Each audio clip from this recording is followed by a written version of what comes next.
Recording at hopefm.org to book your session. Hope Recording Studios, giving life to sound. It's coming up to 23 minutes to 8 o'clock. You're listening to Breath of Heaven on Hope FM. Listen and live. We're glad that you could join us tonight. We are diving into a topic that affects many in our community, and that's about degenerative disc disease. Understanding this condition can bring much needed clarity and comfort to those experiencing back pain and mobility issues. And joining us tonight is an orthopedic surgeon, Dr. Thomas Sough from AICQ International, who will shed light on what degenerative disc disease really is, how it impacts daily life, and what effective treatments are available. And so you're welcome to listen in.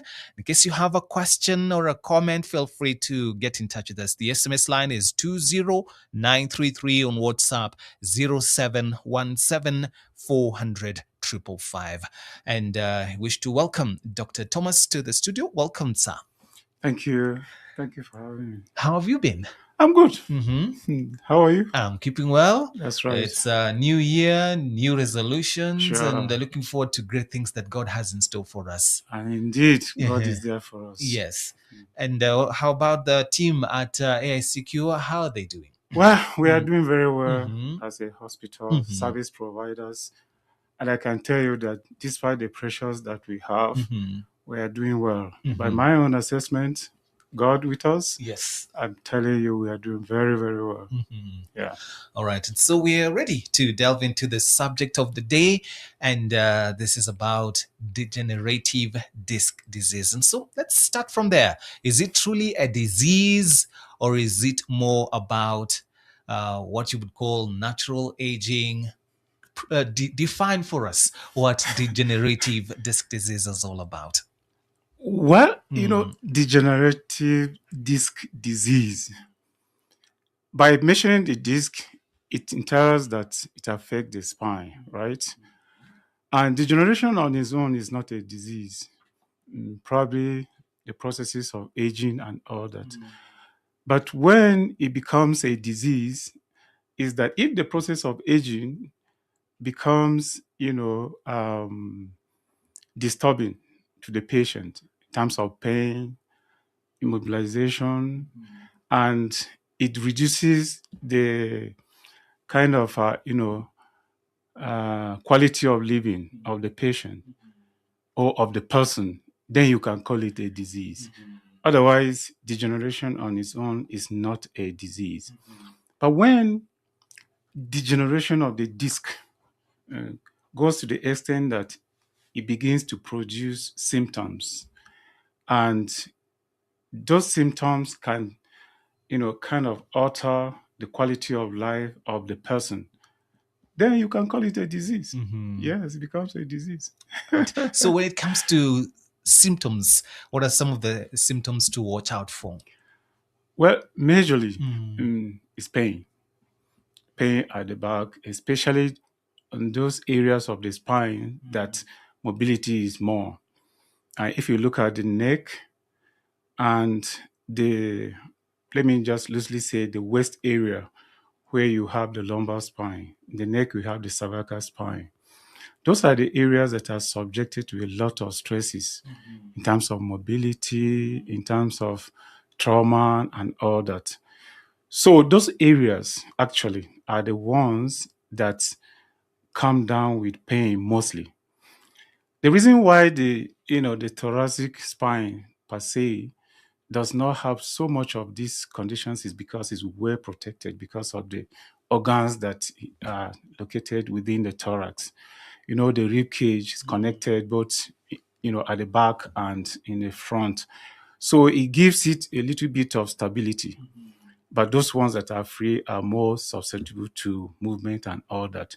So as one grows from young age to old age, and the disc on its own has a peculiar anatomy that makes it to degenerate. The degeneration of it now brings some level of pains because of the activities that are involved in those areas and all that. So pain is one of them. And because you have pains, definitely wherever you have pains in your body, that part of the body becomes a little bit difficult to move. So immobilization becomes one of them. The spine becomes stiff and movement becomes difficult because you don't want to provoke pains and all that. And sometimes, depending on the level of the disease, it might involve other areas. Like take, for instance, we are talking about the disc, which is the cushioning, area of the spine itself, the spinal, canal or column itself, and all that. So, if as a result of degeneration, these areas become a little bit unstable, and sometimes the degeneration may even provoke other areas of around the disc, let's say the spinal column, to react, and that reaction can form bones. You understand? And this, depending on how close they are to the spinal canal, which protects up here, it protects, the spinal cord, and then down there it protects the nerve roots where they come out to supply our muscles that affect movement.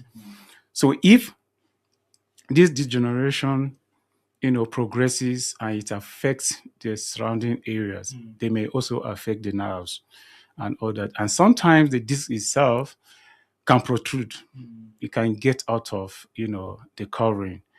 And when it gets out, depending on where exactly it gets out, it might impinge on the nerves, even on the spinal cord itself, and then cause other symptoms and all that. But by and large, the commonest symptoms of degenerative disc disease is pain, and then some stiffness and so forth. Yeah.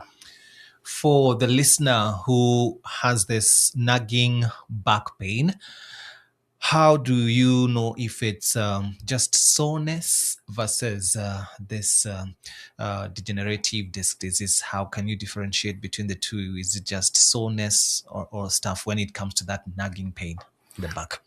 Well, the pain of degenerative disc disease, just as we have said, degeneration. So it comes with aging.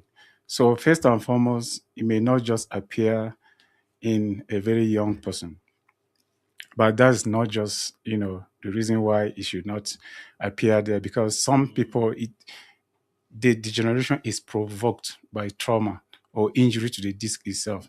So in that case, even younger people than you think can have it. And the pain is occasionally it may be sharp, but mostly it is a dull, aching pain with some episodes of sharp pains and all that, depending on maybe the position of the spine, and a poor sleep positions and all that may provoke some sharp pains. Mostly people who have degenerative disc disease, that's limited to that the process of degeneration and all that, may have this pain more in the mornings when they wake up because of poor sleep positions and all that. And then after maybe having a long day of work, you may have it and all that. But as I said, the pain is dull. The pain is located in those areas. If it's not a complicated disc problem, it may not even radiate to any other place. But if it becomes complicated, as I was trying to explain, touches the nerves and all that, then you start having areas of radiation because the nerves are affected. And therefore, those areas that are supplied by those nerves, you start having pains moving down those areas. But degenerative disc disease on its own may limit its pain at the back and be provoked when you exercise it even more and all that. But as you know, there are a lot of there are a lot of risk factors or predisposing factors to these pains, and it's not across every patient that has degenerative disc disease. It all depends on your level of activity, whether you are exposed to traumatic conditions, whether your lifestyle is the one that will actually protect you from having those kind of things, your body build and so forth. You understand? So all of these, factors put together, we determine how frequent, how severe the pain may be. Uh, you know. So, Doctor, I'm also wondering regarding now the degenerative disc disease. Yeah. Can it go to the extent of affecting somebody's life to the extent that somebody cannot lift, for example, groceries, cannot somebody would say struggling to get out of bed? Are those some of the ways that this particular disease would affect somebody, their life? Of course. Of course. Sometimes, especially if neglected, as I've said, you put in more pressure on the disc that is already degenerated and it's giving you signs and all that. And so sometimes, just like you have mentioned, lifting becomes extremely difficult. And sometimes it is provoked by lifting. You understand? Yeah, it's provoked by lifting because if the axial pressure on the disc itself are not so aligned and you pump, lifting requires pumping. And if you do that without the proper positioning to lift, then you are squeezing the disc to herniate, what we call herniation.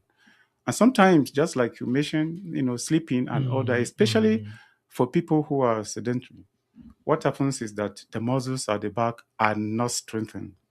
They are flabby.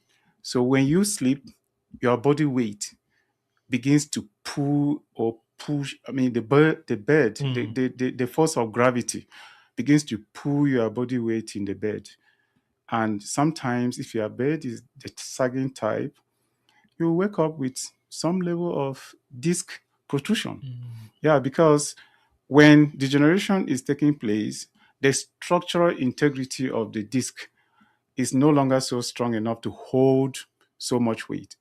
If such things happen, the content of the disc itself, which is called the nucleus pulposus, that the covering of the disc, which is called annulus fibrosis, can kind of tear. You create some tears, and then the content of the disc, which serves as a cushion or shock absorbers, can herniate. And it all depends on where it is herniating. It can affect the other areas. Sometimes there's no herniation, but then because of the tear of the covering itself, it produces so much pains. So, irrespective of what age you are in the aging process, if you have some signs, it's better to approach a doctor to tell you what to do. Even if you recover from it, at least you have sufficient education to be able to prevent such things.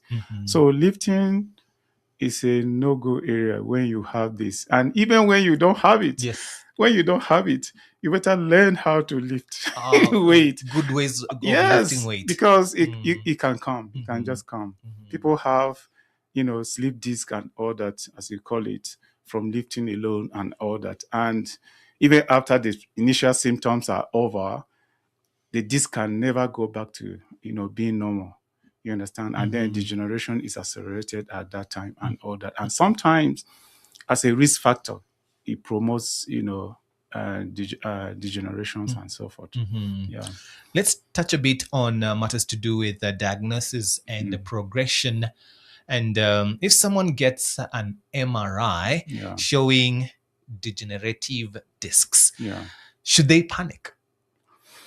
Well, they don't necessarily need to panic, but let me just start from the simplest ones. Yes. You understand? Because as I've said, when you are getting old, there are certain things that will come. So when they come, you shouldn't even panic. What you will do is that, how will I approach this, right? Yeah. So number one is for us to know that you at least have some level of knowledge of what you have. Like, you have a degenerative disease. And that starts from interacting with you, asking you a few questions, examining you, knowing that what is there may be. Because you can always, miss it if you just are absolute in terms of, oh, this is degenerative disc disease. But after, interacting with you, examining you, will be able to have an idea of what it is, and then advise you on the symptomatology and the science that we have gotten, even without doing any test. You understand? It is when the symptoms continue after you have done the preliminary, actions that you need to take and all that. Then we will just request for a simple X-ray. And a simple X-ray can show a lot if it is this degeneration, because in a normal person, in a normal disc, you expect some level of the height of the disc that is normal, and then the configuration of the disc and all that, and then the surrounding areas of the disc, that if truly this disc is normal. So you'll be able to get those ones on the X-ray. But now it is when you are not able to, you have gotten the features of a disc, but then there are other areas that you need more evidence, maybe a higher evidence to make a diagnosis that is very substantive. That is when you can even, ask for MRI, because MRI is expensive, and not only that, sometimes it's very fearful for some people and others. So when you get MRI that shows you have sleep disc, in medical, field, we say that the doctors don't treat result. You treat the patient. It's true. Yes. Yeah. So you have gotten a result, and most often than not, the result may not be commensurate with the imaging result that you have, may not be commensurate with the symptoms and the signs that you have seen in the patient. So if the patient is panicking because MRI say, oh, you have sleep disc and all that, but here you are, I have seen you, and this and this and this are what you are and all that. So don't panic. You can still manage the patient. But there are some, level of symptoms. And when your symptoms begin to deteriorate, and then those results become so important. Why? Because you have to tally the symptoms and the condition of the patient to the result that you have. That is when you decide that, okay, now I'm going to escalate this treatment to the next level. And that is when you begin to separate how, you are taking care of it and how you will take care of it and all that. So the symptoms and the general condition of the patient detects what you will do, not necessarily the MRI. But when it combines with the MRI, because sometimes even before you get the MRI result, the patient is really, really bad. You understand? So for those ones, the patient may panic, but the doctor will not panic because he has a solution for it. Yes. All right.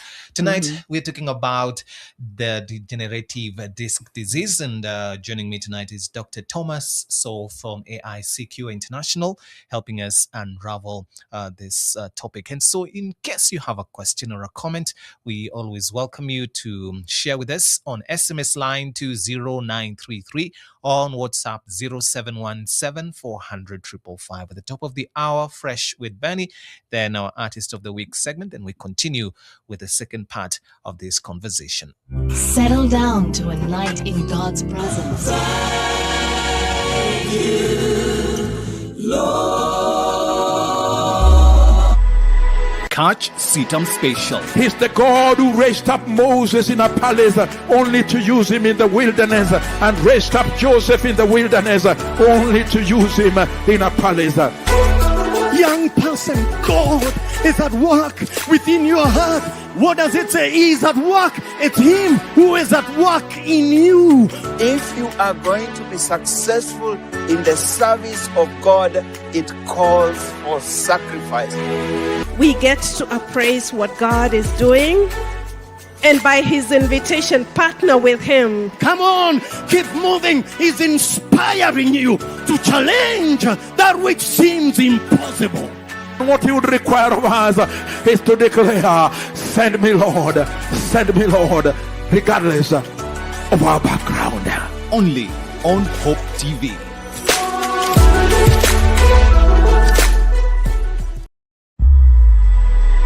Catch Sitam Special. He's the God who raised up Moses in a palace only to use him in the wilderness, and raised up Joseph in the wilderness only to use him in a palace.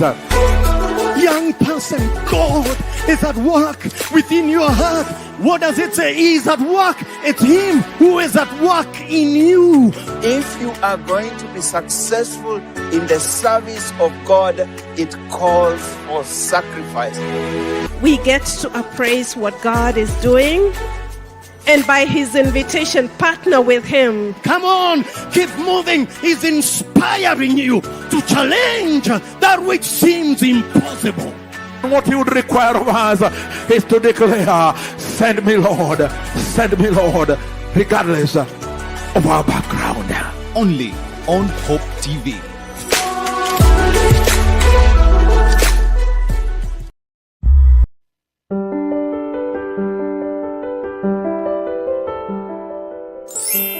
You make the money subject a dining table conversation at home, so that as we are talking about the food we are going to eat and the chores we are doing and the schoolwork, we are also talking about money from the dining table. The best lessons are those that are learned from home, and especially early in life, they tend to last for a lifetime. So for a parent, starts with intentionality and your own self-awareness, like how I relate with money and how you relate with money, and we are different. If the money comes here, that's when we would see how different we are in approaching it, because of our socialization. How we relate with our money is as a result of our socialization. First of all, be aware of yourself. What is your money personality? Which is a trajectory of your socialization. How are you brought up? What did you see as a child? Because that is what formed your money blueprint. Financial Fitness, Mondays at 8 a.m. on Hope TV.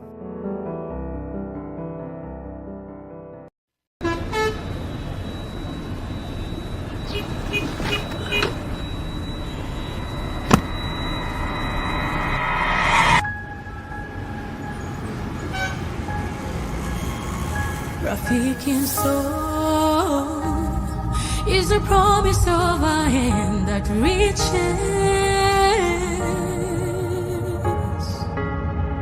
and goes beyond what angaza tumaini kote.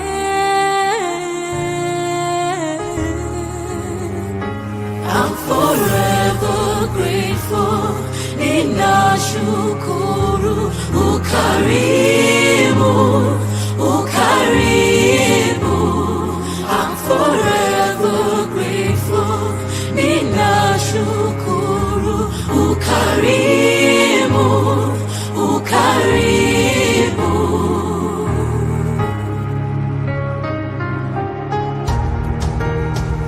Rafiki soul is a promise of a hand that reaches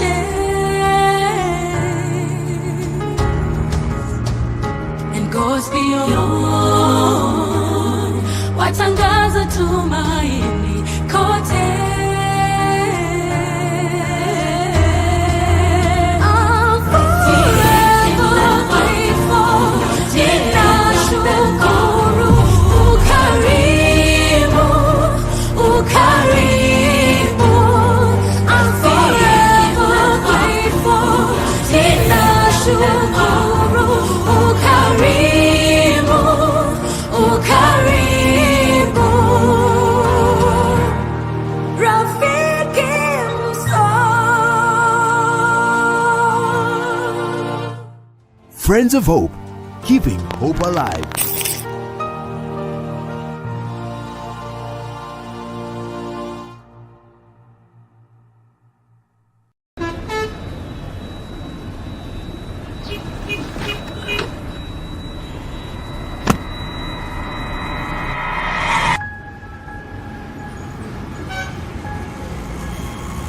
Rafiki soul is a promise of a hand that reaches and goes beyond what angaza tumaini kote.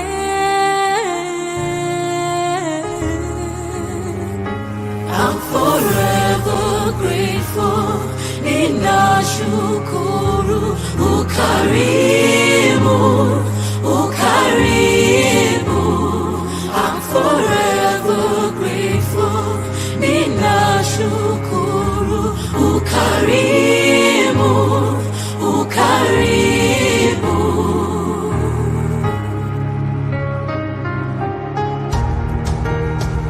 Rafiki soul is a promise of our hand that reaches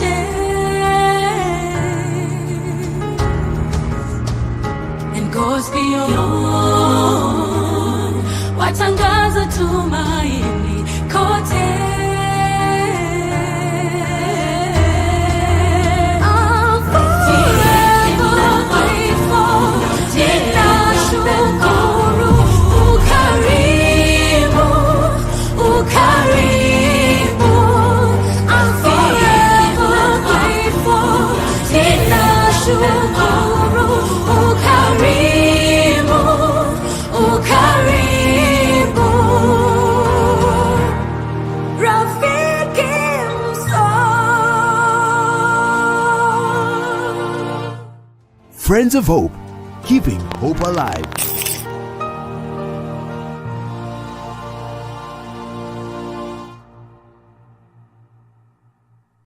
Wake up every morning to an exciting moment of worship.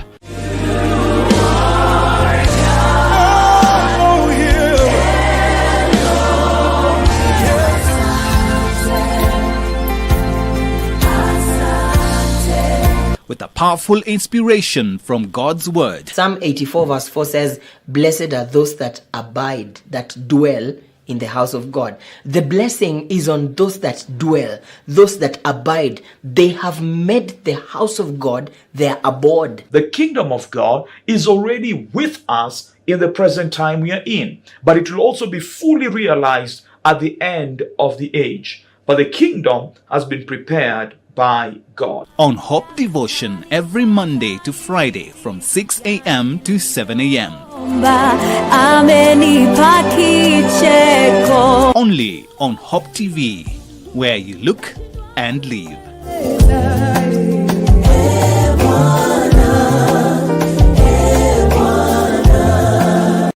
Wake up every morning to an exciting moment of worship.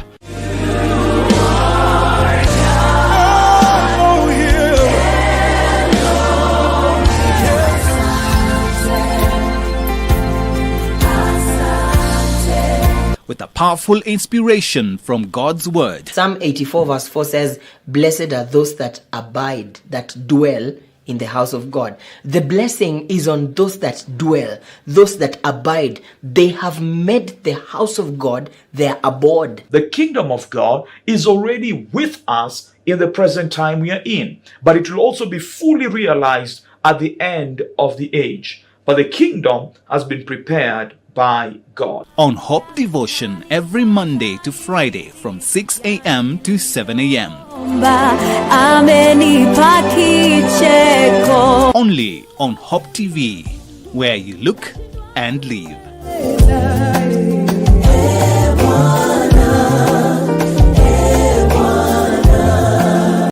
Wake up every morning to an exciting moment of worship.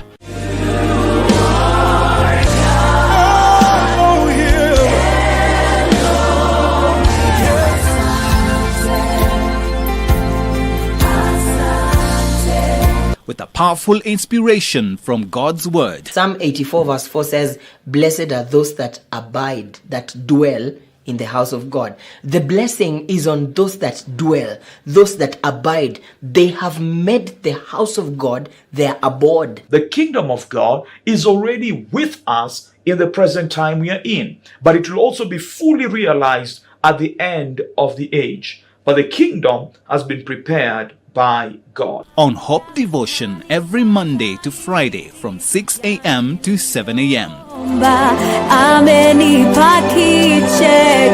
Only on Hope TV, where you look and live.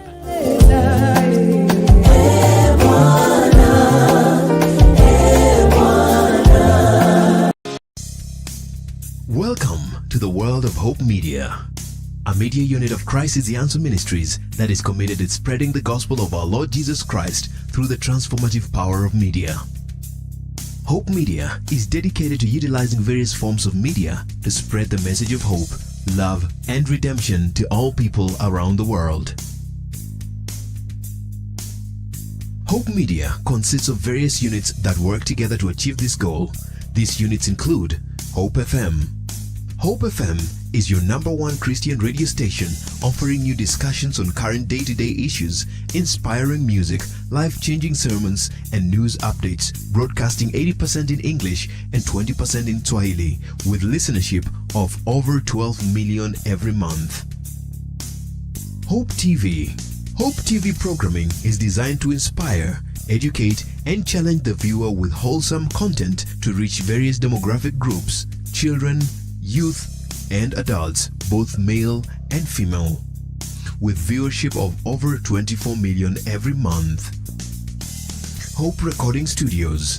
Hope Recording Studios is a state-of-the-art recording facility that offers high-quality recording, mixing, and mastering services. It is designed to meet the needs of musicians, artists, and other creative professionals who require top-notch recording facilities.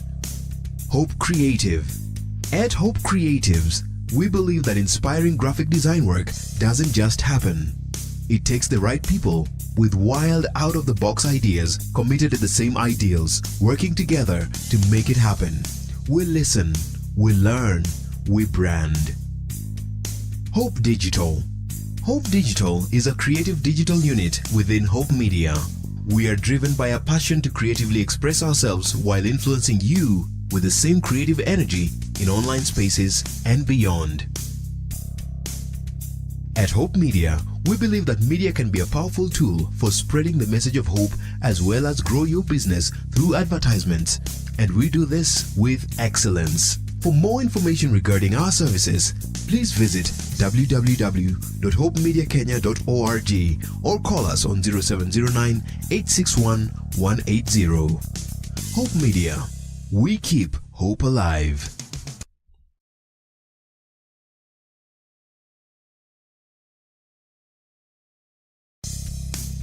Welcome to the world of Hope Media, a media unit of Christ is the Answer Ministries that is committed to spreading the gospel of our Lord Jesus Christ through the transformative power of media. Hope Media is dedicated to utilizing various forms of media to spread the message of hope, love, and redemption to all people around the world. Hope Media consists of various units that work together to achieve this goal. These units include Hope FM. Hope FM is your #1 Christian radio station offering you discussions on current day-to-day issues, inspiring music, life-changing sermons, and news updates, broadcasting 80% in English and 20% in Swahili, with listenership of over 12 million every month. Hope TV. Hope TV programming is designed to inspire, educate, and challenge the viewer with wholesome content to reach various demographic groups, children, youth, and adults, both male and female, with viewership of over 24 million every month. Hope Recording Studios. Hope Recording Studios is a state-of-the-art recording facility that offers high-quality recording, mixing, and mastering services. It is designed to meet the needs of musicians, artists, and other creative professionals who require top-notch recording facilities. Hope Creative. At Hope Creatives, we believe that inspiring graphic design work doesn't just happen. It takes the right people with wild, out-of-the-box ideas committed to the same ideals, working together to make it happen. We listen, we learn, we brand. Hope Digital. Hope Digital is a creative digital unit within Hope Media. We are driven by a passion to creatively express ourselves while influencing you with the same creative energy in online spaces and beyond. At Hope Media, we believe that media can be a powerful tool for spreading the message of hope as well as grow your business through advertisements, and we do this with excellence. For more information regarding our services, please visit www.hopemediakenya.org or call us on 0709 861 180. Hope Media. We keep hope alive.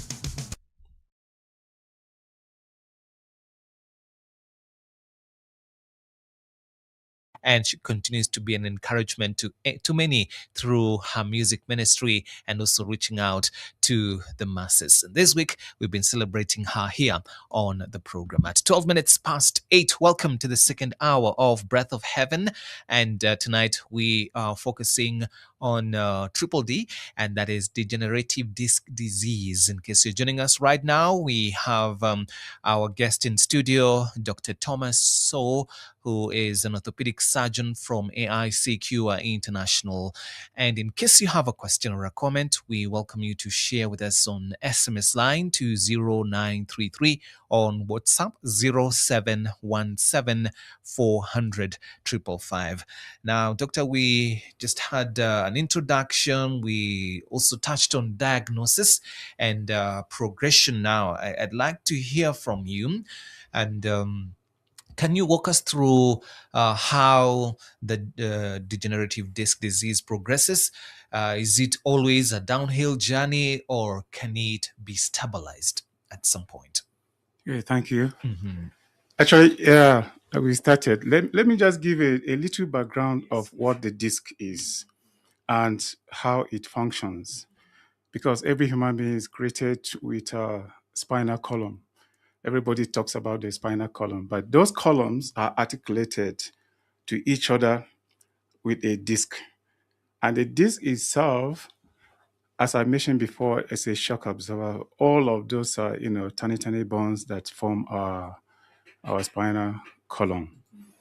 And it has, structurally, it contains some proteins within the casing of fibrous tissue. So it has both, those ones, the protein within and structural proteins that protect the structure itself. There is a bone above and there is a bone below. And those bones are the ones, the end plates of the bones are basically cartilage, but they have some, pores that perfuse. Actually, the disc is nourished through those pores. So that is what happens. And it actually absorbs shocks in the movement of the spine and all that. So it contains the inner structure of the disc contains over 70 to 90% water. And therefore it is elastic, right? It can compress and release itself. So as time goes on, as we age, both the structural proteins begin to change, and the structure begins to dehydrate. And the areas adjacent to the bones that usually there is perfusion and the disc is nourished through those areas to begin to kind of stiffen, and less nutrition comes to the disc itself, less and less water that binds this disc together and make it so nice to be able to absorb that shock is lost along the line. And that is exactly what causes the problems and all that. So when you have this and symptoms begin to come, not everybody has those kind of things I have described that will come down with symptoms. People are in their old age, they don't have symptoms. But if you take, maybe if you do imaging of their own spine, you will see a lot of destruction here. Okay, what you will term destruction, right? Here and there because of the degeneration, but they don't have symptoms, even though their disc, height is even reduced because of all of this I have explained. So when you have symptoms, it's good for you to calm down and look at yourself. Maybe the doctor will help you look at the areas that you are taking them for granted that is causing the problems and all that. And most people, just that conservative treatment will bring them back. And because now they are aware that there are certain things I shouldn't do, there are certain things I should do. Take, for instance, people who are obese. When you tell them that, look, because of your weight, it's putting so much stress on the disc itself, reduce weight and all that. People who always sit down and even to take water, they are sending people out. They don't Yes, walk to if you don't move about, your Mhm. muscles are not strong. And if your muscles are not strong, especially the muscles of the back, if the muscles of your back are strong, they protect your back. If there are not, even movement that shouldn't put so much pressure on the disc, we put pressure on the disc. So all of these things begin to tell people, if you smoke, if you're a chronic smoker, the nicotine that the smoke produces, it impairs nutrition of the disc itself. And therefore, if you have accelerated degeneration of the disc, definitely you're going to have problems and all that. So all of this together, there are many of them, all of this together, when you give advice, even for those who have symptoms, then you have a better response to their conditions. And many people will know how to manage it themselves. You understand? Themselves. Yes. And they will not need to even seek the help of a doctor, except if such conditions become, very chronic and progressive. Now that you've touched on matters, treatment, and all, let's talk about solutions then, from mild to what you would term moderate degenerative disc disease. What are the treatment options, surgical or even non-surgical? Well, yeah. The first protocol is Yes. non-surgical. Non-surgical, yeah. Yes, non-surgical, because, as I've said, somebody brings, back pains and all that. You just want to find out whether this is truly degeneration as a result of degenerative disc disease, or there is something else. It's very important most of the time to be able to differentiate and make that diagnosis. And when you know that it is degenerative disc disease, you don't just kill an ant with a sledgehammer, right? You begin in a way that the patient will be quite engaged, and will also collaborate with you and make sure that both of you are together in this treatment. When he realizes that, look, I have a role to play in this treatment, then it becomes his own treatment, or her own treatment, as the case may be. So we start with activity modification. As a doctor, you want to find out what actually triggered the pain.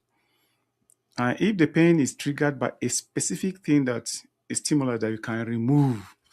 Okay, take for instance, I slept overnight, I wake up with this pain and all that.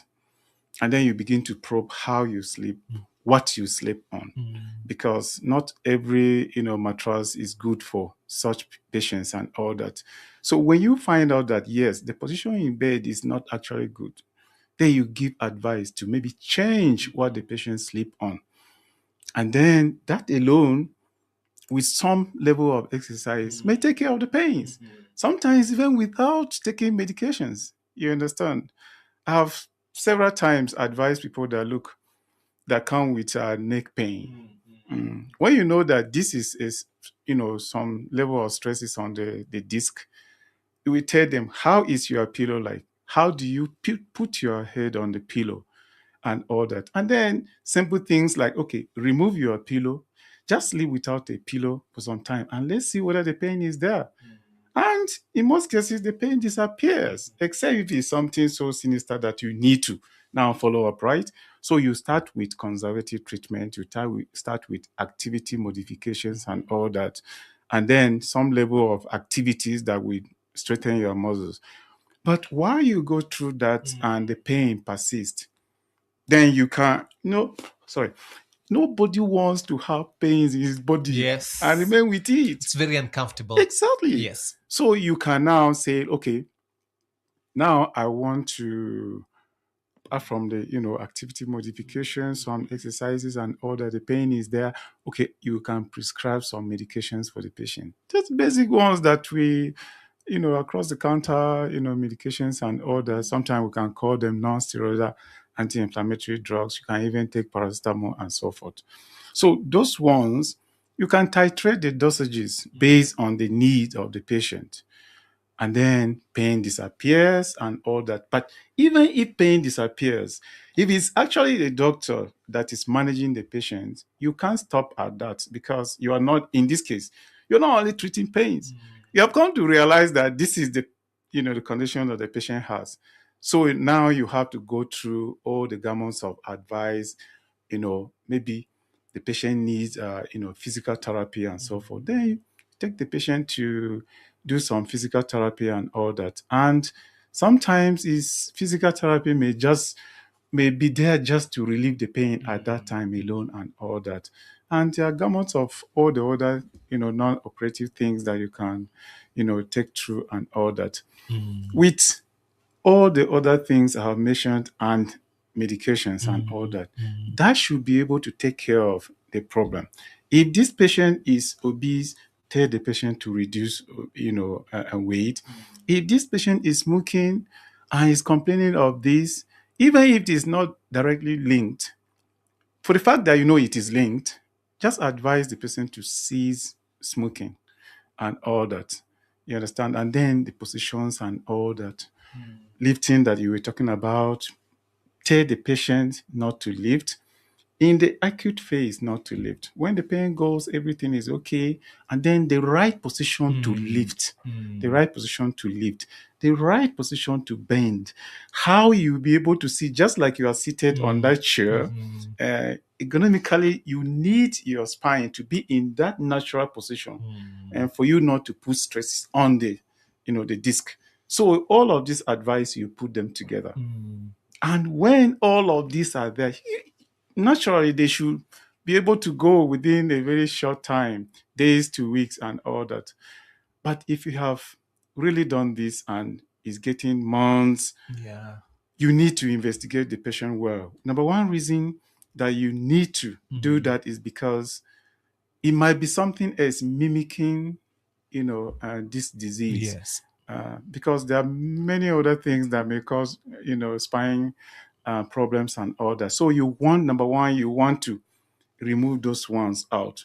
And then you have removed them and you cannot concentrate on the disc, because the disc degeneration on its own may become very big and may become so debilitating that it affects totally the life of the patients and all that. In the end stage, we are starting from just mild to the severe types. But before you get there, some of the pains and the inflammatory processes that may be provoked within the disc itself could be taken care of by what we call an invasive procedures that are not necessarily surgery. Because if you are going to now inject some specific drugs into the areas that are affected, like the epidural injection, you are going to do that intradiscal injection, facet injections and all that. So if you are going to do all of this, that means you have tried the ones I've talked about and you are not getting any relief. Then you will go ahead and you know that this is the condition that is causing the pain. So you go ahead to do these maneuvers. Most often than not, they will have some relief. And you pray that, like doctors will say, you don't just pray. Okay, you have given the injections and let the patient be pain-free, and not just pain-free, but go back to their normal activities. So those are going back to the normal activities is very important in assessing that your patient is getting out of trouble, right? But if this does not still take care of it, with all the other investigations that you need to do to find out really what is happening to the disc at this level, if the disc is not, the symptoms are not responding, then you know that it may not just be only disc that is the problem, but that is the disc has caused so much of instability within the spine that even the structures that hold the spine elsewhere are now affected and all that. Usually, when this happens, pain is, becomes so rampant and debilitating and all that. And that is when we're talking about MRI. MRI is actually the gold standard for trying to see which ones are ready for surgery and the type of surgery.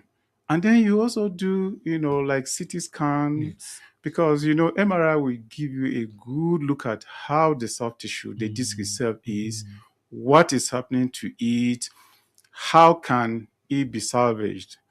And then you look at, because the disc does not exist in his own environment. He exists in an environment of also the bones and other things and all that. And then you are also looking at, if I'm going to do surgery for this patient, what type of surgery am I going to do? How am I going to do it? When should I do it? You understand? Yes. Then all of these things will depend on now the condition of the patient, vis-a-vis those imaging, investigations that you have done. Then you put them together with your own experience and then decide that, look, my conservative management and even advanced, non-surgical management may not take care of this patient. This patient needs surgical stabilization and all that. Then at that time, especially, and things that will give you those kind of, science to make that decision. If at this time the spine is unstable and it's even affect the nerves, you can't function without. You understand? So at this time, you need to do surgery, and there are different types of surgery that can be done, and not for any other person, but for those who know how to take care of the spine, the spine surgeons. Yes. You understand? So that is how chronologically you follow the steps and all that, but you don't jump at surgery. Yeah. No matter your skills in doing it, you don't jump at surgery. Yes. Yeah, it's good that you have mentioned some of the steps that you take, to the extent that now you say this now would need that kind of intervention, that is the surgical intervention, and then there are those options. And so in terms of the surgical option, I know there are a number of them, and you have specifically said that those who are specialists in that and all. And so which are the options, the surgical options that are currently there that will help a particular patient to be restored back to good health in terms of their disc and all? That's right. So when you decide that I'm going to do surgery, that will be based on evidence, scientific evidence that is in. And I told you one of them is that the spinal column, where the disc is having problems, sometimes it's even at different levels of the disc and all that become unstable. And the solution to this instability is to stabilize the spine. And therefore, you are looking at, I am going to stabilize the spine, the spinal column, the one above, the one below. And the disc itself, when the disc degeneration go to the extent that the spine becomes unstable, that is, the disc is destroyed. So the aim is not to preserve the disc, is to remove it. And when you remove it, what happens? So those are the things that actually take us to decision making. When you remove it, what happens? Are you going to now make what we call fusion, so that the spine, the body up there, and the one down will now come as one? Because you have instability, and you are going to take care of the instability. So if you put these two as one, then you are able to, stabilize the spine. And sometimes if you have like two levels of problems like that, you will aim at stabilizing both of them. And these surgeries are massive, actually. You can go through, number one, you can decide to go through the front. Most times, the front. And because the body of the vertebra is bigger in front than at the back. At the back are those elements that cover the spinal cord and the nerves that come out. Maybe God did it that way because, everybody, if you are going to be fought by somebody, he faces you. Yes. So let the one in front be bigger so that you protect what is behind. You understand? Yeah. So, in front, you can access those, the disc in front, and carefully not touching the areas which, if you have time, we may go into it, like, complications of the surgery itself. So now, when you go there, you aim at removing the whole of the damaged disc completely, and then putting a bone graft, because bone cannot just be united with the other. Even if you put metals alone, they will not be united. So you have to bring what actually unites them together by bringing bone graft. We call it bone graft. you can put something, a restraining cage, to be able to contain the bone graft so that the healing will be faster.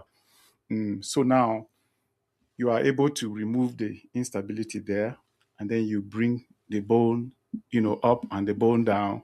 And over time, this bone within stimulates bone healing, and the bone above and down heals and becomes one bone and all that. You can achieve this through many other means. You can go through the back, actually, and you can combine other surgical procedures with this, because I was telling you about, if the disc becomes so degenerated, the instability affects even the elements at the back. Now you are going to also touch the elements at the back. Otherwise, your fusion is good, but then you start having other issues from behind. And those are the standard procedures that are done first hand. But then there are other advanced procedures that you can even replace the disc. You can even replace the disc. And the aim of replacing the disc is that you have some level of movement. When you fuse at that particular, area, there's no movement. You can have movement above and below, but that particular disc can never, it had become bone. But the proponent of replacement, they are implants that you can replace and now have some level of movement and all that. The success is there. Science has brought out success, but this is quite advanced to do it and all that. And therefore, other areas that you will need to have surgery and all that will depend on also the complication of the disc disease itself. If as a result of maybe herniation or protrusion of the disc materials, if it is central, assuming, take for instance at the neck, there is spinal cord at the neck. And so if it is central, the protrusion is central in the sense that, I was telling you about the body of the spine is bigger in front. And then the spinal cord passes behind that body. And then there are other bony elements that cover it from behind. So if it protrudes in, that it's going to compress your spinal cord. You understand? And therefore, when you get there and remove, you are going to fuse it, as we have said. But sometimes it does not protrude at the center. It protrudes at the, the side. And that also causes compression of the nerve, what we call the nerve roots that come out to supply our limbs and all that. So to access them better, you have to also remove some of the bones to be able to access them better. Not in all situations that when you do remove that, you must, fuse. In some circumstances, it is so small that even the protrusion itself begins to cut off the body. Enzymatic processes get rid of the protrusions and all that. So there are gamut of surgical operations that may take place and all that. All right. Yeah. Thank you for highlighting those, and helps us to better understand the whole procedure there in dealing with this degenerative disc disease. And in case you're joining us right now, this is Breath of Heaven, and it's coming up to 25 minutes to 9 o'clock. We are discussing degenerative disc disease, what it is all about, symptoms and impact, diagnosis and progression, treatment options. We've just been highlighting right there.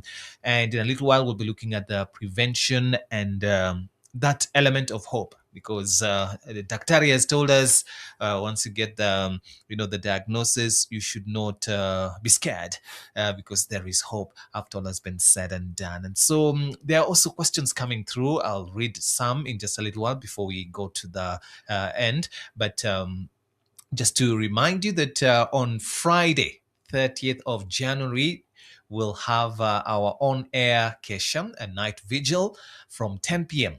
And we invite you to be part of this. And our theme is there anything too hard for the Lord? So prepare your prayer requests and tune in to Hope FM or join the live stream at Hope FM Live on Facebook. Hope on Air Kesha Come, let's pray and leave. And so let's look at a bit of the questions that have come through. Then we'll conclude with the other part that I have just mentioned. This is Gladys saying, when do the discs start to degenerate? Into bracket old age, and also asking, is the above disease associated with UDI family planning?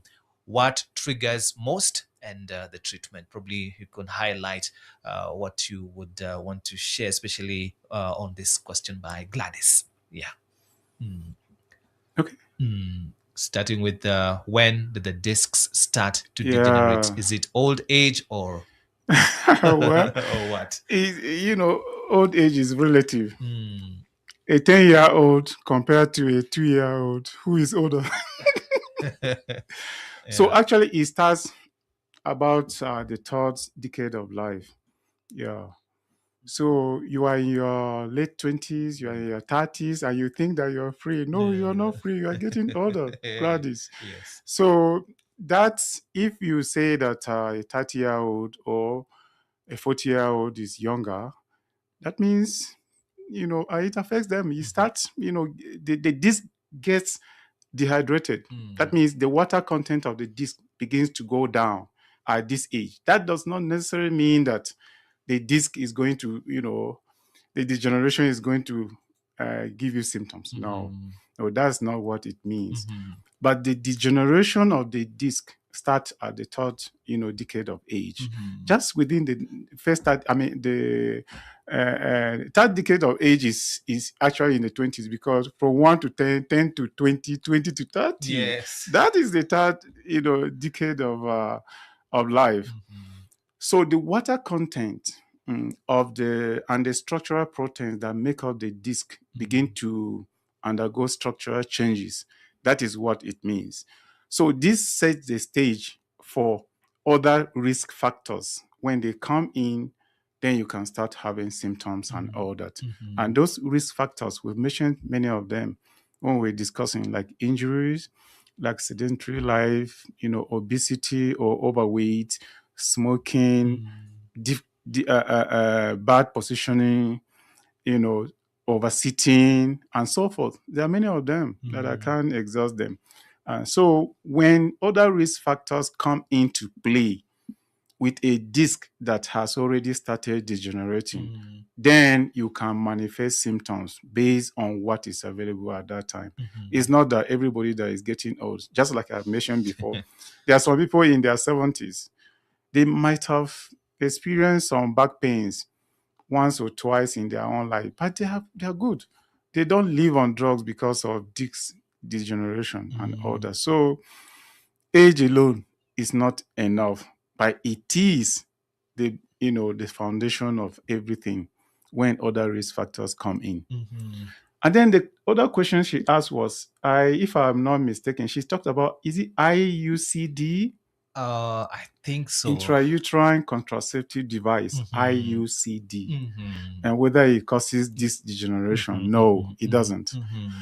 If you have pains as a result of you are using IUCD and you begin to have pains at the back, it might be a referred pain from the complication of the IUCD.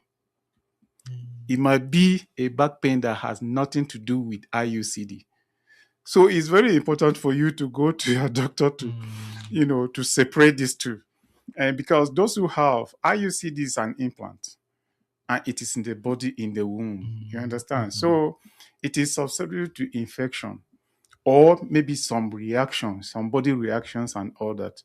And pains that comes from the womb can easily be referred to the back, and somebody thinks that is coming from the back. So it's very important sometimes to separate those ones. So if you have that kind of experience, I advise you to go let the doctor check you properly to know that your IUCD is not displaced, is not unnecessarily, having a body tissue reaction, and it is not infected, and you are really having a back pain. Maybe you see your gynecologist, and then your orthopedic surgeons. Yeah. All right.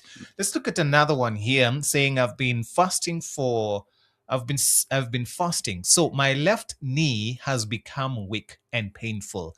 Even my walking style has changed. What could be the problem? Okay, he's been fasting. Mm-hmm. He didn't tell us how long. Think I'm looking at some message Okay, he it's sent fine. earlier. It's Around fine. 15 days. Okay, for 15 days. Yes, plus. And he has his knee. Has become weak. Okay. Which one? The left one. The left one. The left knee has become weak and Yes. painful. Even the walking style has changed. Yes. Well, it's difficult to attribute the fasting to the the knee pain alone. It may contribute, but it's difficult to attribute it to the fasting alone. Let me explain. When you are fasting, you are no longer so active. And I don't know the age of the person. You understand? They are no longer very active and going about. And in terms of degeneration we are talking about, the knees too have some degeneration. In fact, all the joints, they have level of degeneration as you grow older and you age and all that. And because you are very active, you may not have certain symptoms. But when you become inactive, there is something we call after rest pain. And for those who have those kind of arthritic symptoms, they will notice that early in the morning, when you have rested, the joints have rested, and then you want to use them, and they are resisting. They're having pains. They are resisting. Yeah, they are resisting. They have pains. Yes. You have pains. You have difficulty in maintaining your normal gait and all that. But as the day progresses, you become better. And when you come back, you start having pain because you have overused it and all that. So those may be related. So the knee pain may be a condition that has been there, not known, and it is coming up. If it was like a long fasting, muscle inactivities are reduced naturally and all that, and therefore they cannot support the strength of the muscles to take care of the joints well. And any trauma, sometimes you may not be aware of the micro trauma that has occurred. You have pains. You have pains. But in terms of you are fasting and you have that, I'm not very sure they are related. But if he's the kind of person, he's fasting, he's praying, he's shooting his knees and all that, this kind of aggressive prayers, you may injure your knee and you don't know. And now you are having the problems of that knee. But I advise you to let the doctor check you. He will be able to advise you better. Yeah. All right. We have another question that has come through. This one is from our listener who says, I am 27 years old. Asking this lumbar radiculopathy. Yes, that one was diagnosed after having my first baby. After around 4 months postpartum, I began having this pain in my back area. So during the cold seasons, it becomes really painful. And so asking is lumbar, radiculopathy. Yes. Is it curable? What measures can one put into place to ensure no pain, especially during task, when performing various tasks? Okay. Yeah. Lumbar radiculopathy. She, talked about when she was pregnant. That is this. That's one of the conditions that actually can also cause, back pain and cause strain on the disc itself, because the weight of the uterus is much, and then in some, women, the lumbar curve becomes excessive and puts pressure on the disc. And radiculopathy basically means that there's pain in the nerve root, which can radiate and all that. So if there is a bulge on your disc that is touching the nerve root, you will have radiculopathy. Yeah, because it's just, the problem is affecting the root. And after delivery, she said it was better. but then she started having pains. So just know that the disc covering, what we call the annulus fibrosis, must have had some fissures or tears and all that, and your disc herniated or bulged to touch your nerves. Now, for her, after delivery is the time that you should have proper assessment to see the integrity of the disc and all that, and prepare for whatever is going to happen, because in her next pregnancy she's likely to have the same thing and all that if it is not taken care of now. I can tell her that yes, that can be taken care of, but let us know the extent and the integrity of the disc. She's quite young, at 27 and all that, so that we'll be able to prevent her next problem later on. I don't know the other component of question. Is it how to take care of it? What measures can one put into place to ensure no pain, especially during tasks, when performing tasks? Let her actually see the doctor to listen, because she deserves to be investigated. Why? Because this happened at pregnancy. Now does not have pregnancy, so we deserve to know the shape of the disc. I know the risk for the disc either to herniate or to cause a similar problem when she gets there, and then we'll be able to advise her the best way possible. And she's asking, is it now a degenerative disease to that extent? Well, that is what sets the stage for degeneration. At this, she heard me say that in the third decade of life.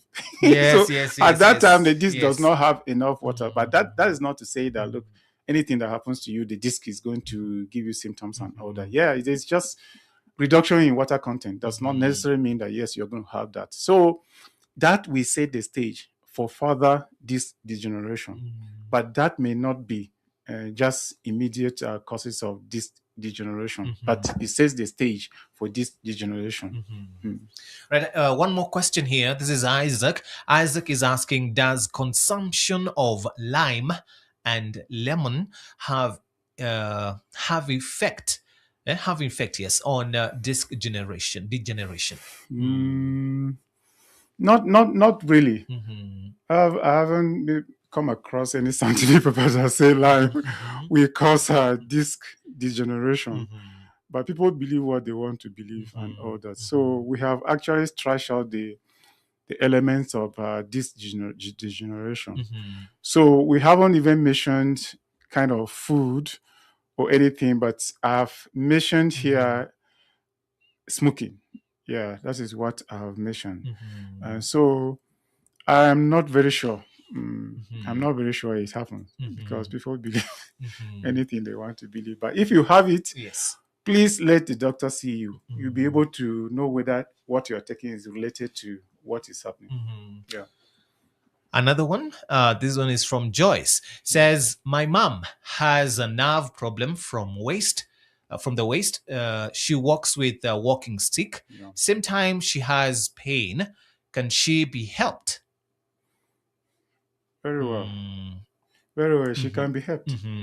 Yeah. All right. Those are the ones. She has nerve problems. That means that in her own case, if the primary condition is disc degeneration, which at this age, you can quickly say that, yes, this is disc degeneration. That means it has affected, some nerve conduction by way of either the reaction I was talking about at the introduction. The reaction of the bones leads to growth of some bones we call the osteophytes. So those osteophytes, when they become dense, they reduce the canal itself. And also the areas where the nerve roots come out, they reduce those canals and then put pressure on the nerves. So in her own case, I know it's very low down, so there's no spinal cord there. But reduction of the canal itself and the way the roots come out will cause symptoms of pressure and all that. So right now she's working on the stick. She has pain. She can be taken care of. It's just proper investigation. And if the nerve roots are getting, narrower and narrower, and getting the nerves to be compressed more and more, and the symptoms are going there. Those are the patients that actually initially you can put steroidal injection within to see whether the inflammation is reduced and the nerves are freed. But if that fails, those are the ones that will go through the knife. Going through the knife means surgery. Surgery. Surgery. Right. And then we'll be able to free the nerves completely, and then pain goes, and then stabilize the column if there is any need for that. Yeah. One more before we conclude. This one is from that lady who had asked earlier on regarding that lumbar, that's a pregnant woman. Yes. Okay. Yes. She adds a bit of information about where she's at, saying, I did an MRI and the doc prescribed physiotherapy. It assisted for the time, but I had to stop at some point because of constraints. So I'm trying exercise at home, but they are not efficient to some point. Yeah. Okay. That means the MRI she did shows that the disc is still salvageable, and therefore is trying to kind of strengthen her muscles, change her positions. Maybe in the office, if she works, let her look at the seat she sits down on to make sure that the natural curves of the spine are maintained. Let her look at her bed to see that the bed she sleeps on is the kind of bed or the mattress that she needs to sleep on. These are all things that she can come, either the physiotherapist or the orthopedic surgeon will assess her, ask her questions and all that, and then be able to provide, solution for her. I think she can still go ahead with her own life without having those dangerous symptoms and all that, since she had good relief initially and all that, and then warn her about things that she can do to bring this in accelerated degeneration of her disc. So I strongly advise her to see the doctor, not just even if the same doctor that told her to do the therapy and all that, see the doctor. You will be able to prescribe some measures that you can take yourself and not necessarily going to spend money on. You can take them yourself to be able to get better and better. Yeah. Doctor, can we prevent or slow down disc degeneration? And what's the one thing listeners should do today for their spine health? Probably those two questions as we sum up. Yes. We can slow down, disc degeneration by living a lifestyle that is healthy. Let me just start from there. Because some people believe that a healthy lifestyle is that you put on weight and all that. No, it's not just that. But make sure that everything is in moderation and all that. Reduce weight for your age, for your height, and so forth. Have appropriate weight. Do not smoke. Make sure that you are very active. Very active does not necessarily mean that you'll be climbing Mount Kenya every month. Every month. But don't be sedentary. Make sure that your bed, many people ignore this. Your bed is very important because most of the healings, let me just say, most of the healings of the body after a long period of work comes on the bed. So you have to pay attention to the type of mattress you sleep on, the type of pillow you put your head on. Make sure that you are, at least take some work every time and all that.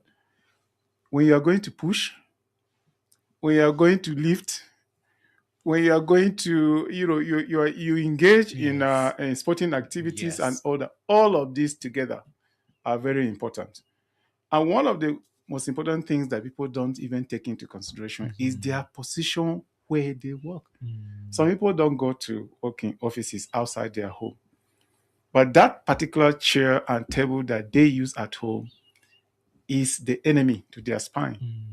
You understand? So you need to have ergonomic, furniture that maintain your spine health and all that. With many things, because sometimes we didn't talk about that, but it's a possibility. People have this degeneration accelerated in families. So you see sometimes families have this thing. So there's that hereditary, component of it too and all that. And so it's there. And then when you do all of this, because you are aging, there's no how you will be able to prevent that, but you can, reduce that. And when you do all of this well, you can go to old age without having problems. At our old age, we still do not have so much of that. Yes. And I think any other person too can have that. So the last question was, one thing listeners should do today for their spine health. I think you have highlighted some, but what else would you like to add? I have done that. Yes. But the last thing I want you to know is that please don't take the treatment to yourself. Because even as an orthopedic surgeon, if I have that, I would like a colleague to have an independent, view about what I have. So I will always consult my colleague to see, because I may think this is this degeneration because I now have knowledge about it. But what if it is not? Yeah. So always make sure that let the doctor tell you that, look, this is what you have, and this is how you are going to take care of it. And that will help a lot. Because if it is something else, they are going to, to concentrate on that.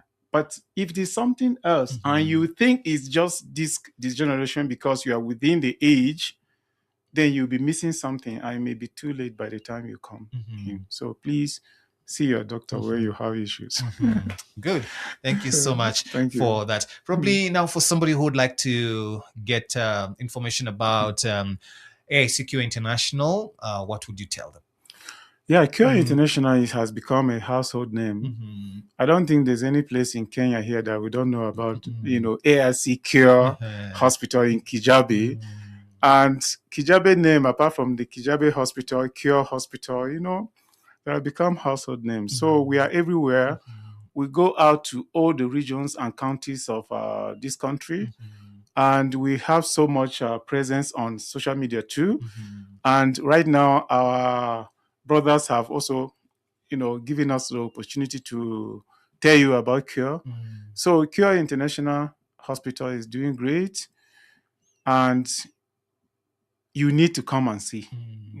If you have issues with your children, especially when it concerns bone and plastic surgery, please come.